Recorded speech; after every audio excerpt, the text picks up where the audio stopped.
4 days, 3 cities.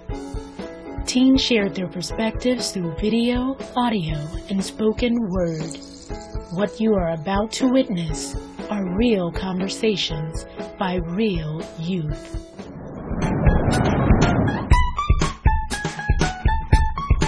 Somebody once told me I was a punk. I've been labeled an Oreo. People label me as a dud. They called me a wetback. I've been called white trash. I'm actually not white. I remember when I would catch the 22. I don't know if you guys know the 22 that goes by Fillmore, and that's like a big population of black, African Americans living there.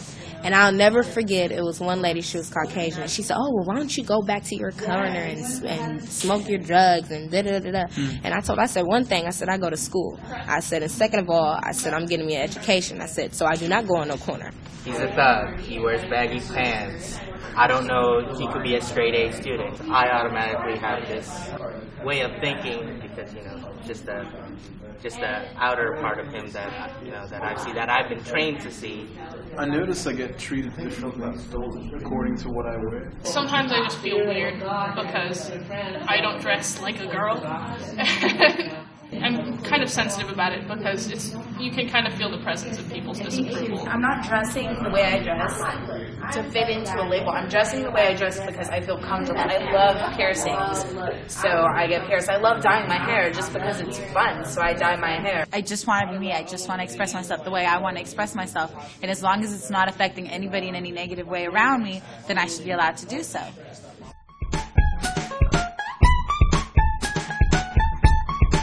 You can change your neighborhood in one way. Who do you think has the power to change it? Could it be the media, youth, adults, outsiders, anybody? It's all about how we portray it. If we start carrying ourselves in a good manner and start showing people, the good sides of Oakland and the good sides of youth, then all them myths will just start fading away because people start finding out the truth. What do you feel when you see a neighborhood that's divided? The black people always hang out with the black people. I never see any two races mixing. It's very racially divided. In some ways it affects us because I know a lot of people, friends of my family, are scared to go into a neighborhood where there's more African Americans or just because of that stereotype that they put out there and that they're gonna take stuff from him or whatever. But I mean, once you're really here, it's not as bad as people make it seem. My neighborhood is one of the most diverse neighborhoods in Oakland. You have young people who are Vietnamese, Cambodian, Thai, Laotian, as well as Salvadorian, Mexican, from all different men, from all different parts of the world. We all have a common language when we're younger because of my friends who weren't African American. We talk to each other all the time, use the same slang. Some of us wrote graffiti together. We had a lexicon amongst ourselves that our parents didn't have. So I'm hoping now when we get older and we become adults that we teach our young people to actually have that kind of communication with each other. In my dream, I see myself surrounded by yellow, black, brown, and white familiar faces, all looking through a telescope that goes beyond the stars, looking into the future, where there is no borders, no boundaries, no war, no hatred, but equal opportunities for the well-being of our world. What do you think people are trying to achieve by being rebellious? Before, when people would ask me that question, I'd say, oh, it's to be cool, it's to be cool. But now, I think it's to have power. I think that people who rebel a lot are afraid. I just quit smoking cigarettes, and I realized when I hold a cigarette and I walk down the street, I feel like no one can touch me. Not oh, look at me, I'm badass, but I'm smoking my cigarette, I'm stressed out. It's kind of like a power thing. I used to smoke weed, but now I try not to. But when I did, it was because I was bored of being sober.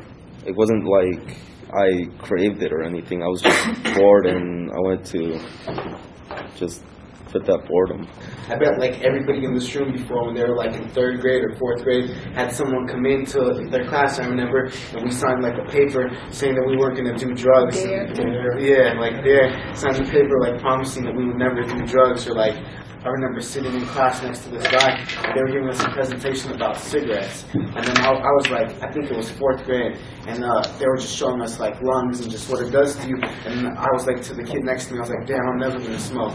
And he's like, I'm like, are you going to smoke? He's like, I don't know, probably not. I'm like, I'm never going to smoke. And then I don't smoke cigarettes, but I ended up smoking weed, so it's like, you know what I mean? I don't know. It's a no-win situation, basically. Some people just don't care. Because if their life is messed up, like, I don't know, I think I have a bad life. Like, I didn't give a care what ecstasy did to me. I didn't care what weed did to me. I don't care what shrooms does to me as long as I can get out for a little while. So it doesn't matter if some people just don't care. If you want to quit smoking drugs and you really want to quit, then you would be able to. Because me, like, all my friends still do drugs. And whether they're around me or doing it or high or whatever, it's not a problem for me not to smoke or want to or whatever. It's because I don't want to smoke. I want to better myself. It's all about willpower. Every person in this room has gone through crap that older people and would never even can begin to even realize the emotional effects. Smoking weed just to get high. You're slowly dying as the day passes by. Is this what you want for the rest of your life? No one in life should cause you pain and strife. What are you gaining from this situation? Because watching your friends die leaves nothing but depression. Walking around looking for revenge. Living your life to the fullest, but with a quick end. You're letting everything you got go down the drain. So it's a good thing you can't see your tears in the rain.